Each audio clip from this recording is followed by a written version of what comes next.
धन्य है वह व्यक्ति जो बाइबल के इन वचनों को पढ़ता है, और धन्य है वह व्यक्ति जो बाइबल के इन वचनों को सुनता है और विश्वास करता है। परमेश्वर कहते हैं कि वे धन्य है। भजन संहिता 106 परमेश्वर की भलाई और इज़राइल का विरोध। यहाँ की स्तुति करो, यहोवा का धन्यवाद करो, क्योंकि वह भला है और उसकी करुणा सदा की है।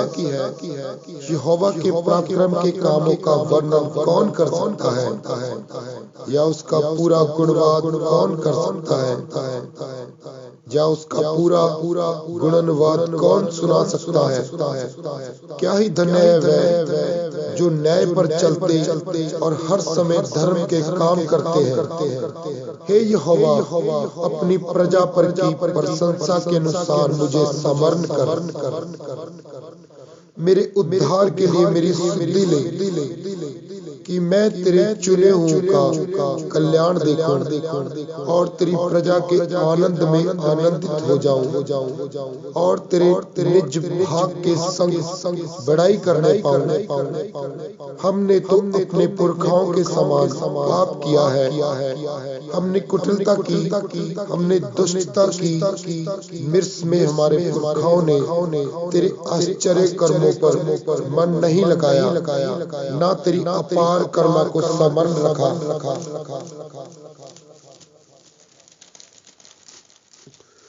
उन्होंने समुद्र के किनारे अर्थात लाल समुद्र के किनारे गलबा किया, तो भी उसने अपने नाम के निर्मित उसका उद्धार किया, जिससे वह अपने पराक्रम को प्रकट करे।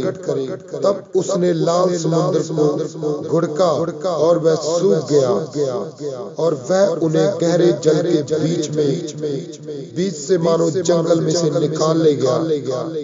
उसने उन्हें वैरी के हाथ से उभारा और शत्रु के हाथ से छुड़ा लिया, और उनके शत्रु जल में डूब गए, उनमें से एक भी ना बचा।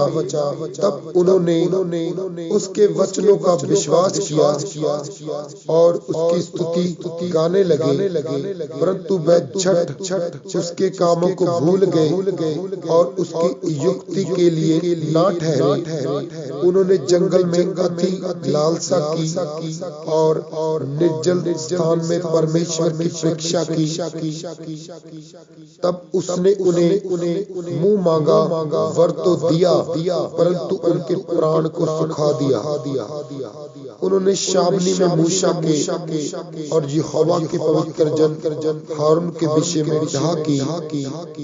भूमि फटकर दातार को निकल गई और इबिराम के झुंड को ग्रस लिया, और उनके झुंड में आग भड़क उठी और दुष्ट लोग लो से भस्म हो गए।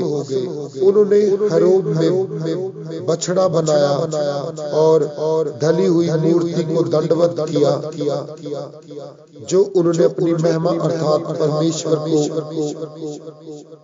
घास खाने वाले बैल की प्रतिमा से बदल डाला।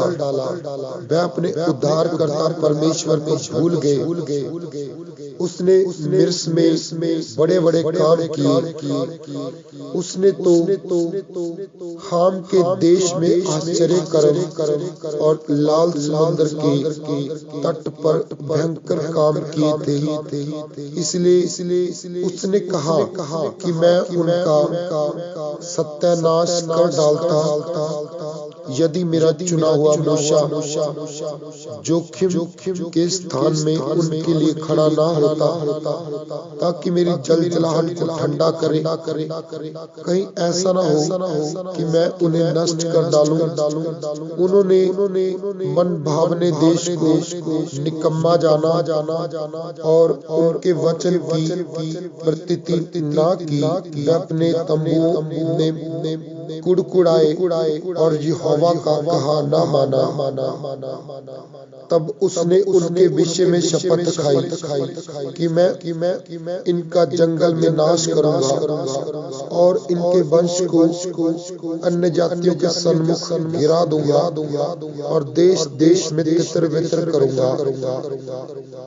वे पूर्व वाले बाल देवता को पूजने लगे और मुर्दों को चढ़ाए हुए पशुओं का मांस खाने लगे जो उन्होंने अपने कामों को उसको क्रोध दिलाया और मरी उनमें फूट पड़ी। तब पीनहास ने उठकर न्याय दंड दिया जिससे मरी थम गई और यह उनके लेखे पीढ़ी से पीढ़ी तक सर्वदा के लिए धर्म गिना गया। उन्होंने मरीवा के सोते के पास भी यहोवा का क्रोध भड़काया और उनके कारण मूसा की हानि हुई क्योंकि उन्होंने उसकी आत्मा से बलवा किया। तब मूसा बिन सोचे बोल उठा, जिन लोगों के विषय यहोवा ने उन्हें आज्ञा दी थी उनका उन्होंने सत्यानाश न किया वरन उन्हीं जातियों से हिलमिल गए और उनके व्यवहारों को सीख लिया और उनकी मूर्तियों की पूजा करने लगे और वह उनके लिए फंदा बन गए वरन उन्होंने अपने बेटे बेटियों को पिच्चाओं के लिए बलिदान किया और अपने निर्दोष बेटे बेटियों का लहू बहाया जिन्हें उन्होंने कनान की मूर्तियों पर बलि किया। इसलिए देश खून से अपवित्र हो गया और वह आप अपने कामों के द्वारा अशुद्ध हो गए और अपने कार्यों के द्वारा व्यभिचारी भी बन गए।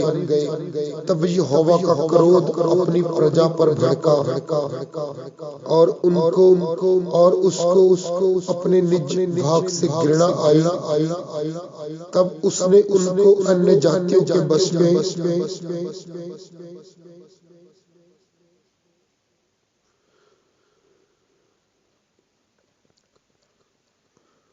कर दिया और उनके बैरियों ने उन पर प्रभुता की।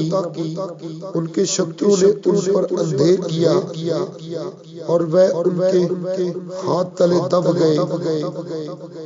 बारंबार उसने उन्हें छुड़ाया परंतु वह उसके विरुद्ध युक्ति करते गए और अपने अधर्म के कारण दबते गए। तो भी जब उनका चिल्लाना उसके कान में पड़ा तब उसने उनके संकट पर दृष्टि की और उनके हित में अपनी वाचा को समन करके अपनी अपार करुणा के अनुसार तरस खाया और जो उन्हें बंदी बनाकर ले गए थे उन सब ने उन पर दया कराई।